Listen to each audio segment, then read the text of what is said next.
Kita ke berita lainnya, saudara. Seorang anak berusia 4 tahun di Kabupaten Sukabumi, Jawa Barat meninggal dunia usai berjuang melawan cacingan kronis yang dideritanya. Sejak umur 2 bulan, almarhum kerap dibawa ke gunung oleh orang tuanya untuk mencari kayu bakar.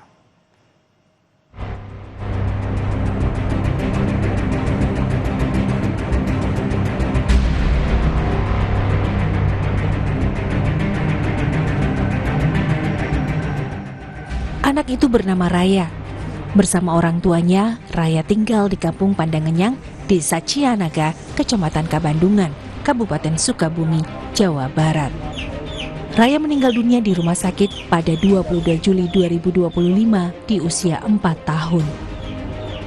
Badannya dipenuhi cacing besar. Raya dan keluarganya hidup dalam kondisi kekurangan. Selama ini, ia hanya mendapatkan fasilitas kesehatan dari bidan desa setempat. Bidan bilang kondisi Raya sudah lama berada di bawah garis merah. Berat badannya tidak kunjung naik. Kebetulan memang Raya tuh sering ke posyandu ya Bapak, sehingga berat badannya kita pantau. Memang sejak kecil itu Raya termasuk BGM ya, jadi berat badannya itu di bawah garis merah, di bawah normal gitu. Jadi benar-benar terpantau kalau untuk berat badannya. Memang karena berat badannya ini BGM, jadi sehingga bantuan yang dari desa pun kita prioritaskan untuk Raya. Ada artinya? Ada, dari kayak susu, telur, ayam, buah-buahan itu dapat Raya ya. Terus kemarin ada program PMT lokal ya, untuk Raya itu dapat 60 hari Bapak. Jadi terpantau setiap harinya. Berat badannya pun kita pantau. Udah mulai ada kenaikan waktu kemarin dapat PMT lokal gitu. Obat cacing juga sebetulnya Bapak kalau untuk Raya dan semua anak-anak ya itu dapat setiap 6 bulan sekali.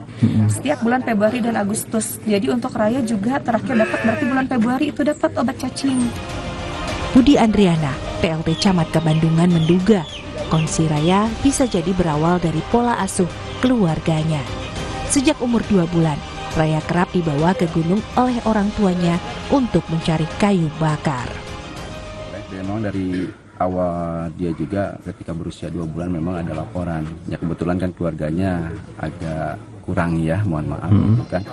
Jadi ketika 2 bulan itu sudah dibawa ke gunung itu kan untuk mencari kayu bakar ataupun apa.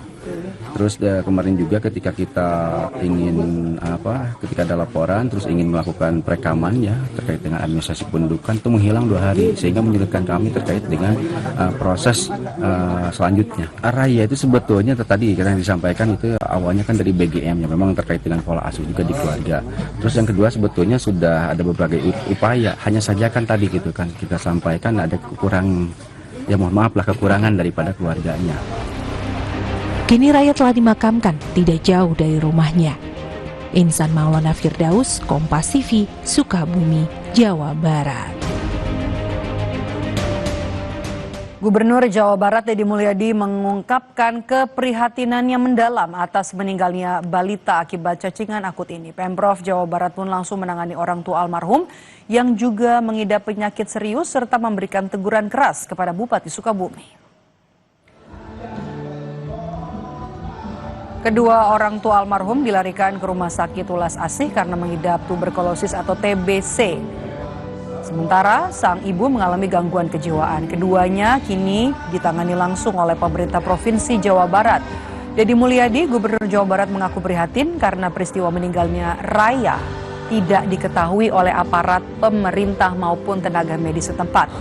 Padahal di wilayah tempat tinggal korban terdapat kepala desa, camat, bidan, puskesmas, hingga dinas kesehatan.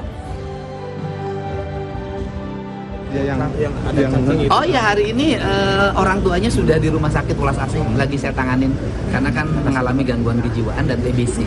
Kita sedang tangani dan kita juga ingin melakukan analisis apa sih sebenarnya yang terjadi dan kenapa sampai lolos tidak terperhatikan oleh lingkungan desa setempat, bidan setempat, puskesmas setempat, dinas kesehatan, bupati. Nah ini kan pembelajaran penting. Saya sudah sebenarnya kalau mau saya ceritakan terlalu banyak kasus seperti itu, gitu loh. Tapi selama ini mereka biasanya ngadu ke rumah saya. Nah ini mungkin tidak punya akses, tidak bisa cerita karena gangguan kejiwaan. Ini Bupati juga artinya kita harus tegur loh, kita tegur keras. Ini tidak boleh lagi landai seperti itu. Sukabumi itu kan problemnya banyak. infrastrukturnya buruk. Kemudian 9.000 rumah yang terkena gempa belum terrehabilitir. Ini diperlukan kecekatan bupati untuk kerja keras, nggak bisa landai lagi. Saya minta untuk proaktif, bukan hanya gubernur yang proaktif. Nah kan baru gubernur telepon sini, harus dan kemudian nanti sistem saya buka ya. Itu nanti saya bikin koordinator kepala desa tiap kecamatan.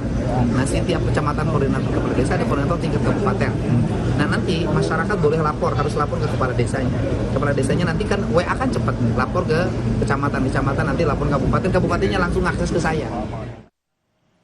Sementara dalam diskusi di Sapa Indonesia siang hari ini, aktivis kemanusiaan sekaligus founder Rumah Teduh dan Peaceful Land ini mengungkap banyak menemukan kesulitan dalam mengurus BPJS bagi balita malang tersebut hingga akhirnya pembiayaan dilakukan. Ibu dokter, emang kita dipimpong ke sana ke sini sih Bu ya. Itu relawan aku sampai nangis. Dan Ibu kebayang nggak sih Bu, aku ini punya rumah 21 rumah Bu. Di Bandung, Jakarta, Malang, Sukabumi. Operasional aku tuh gede. Jadi maksud saya, ketika kita harus memutuskan pakai tunai, kan kita jadi mules ya. Tapi kita upayakan dulu dengan jalur kesehatan BPJS kan. Ketika itu sampai hari ketiga nggak keluar juga, kan saya harus memutuskan itu ditanggung oleh Rumah Teduh gitu.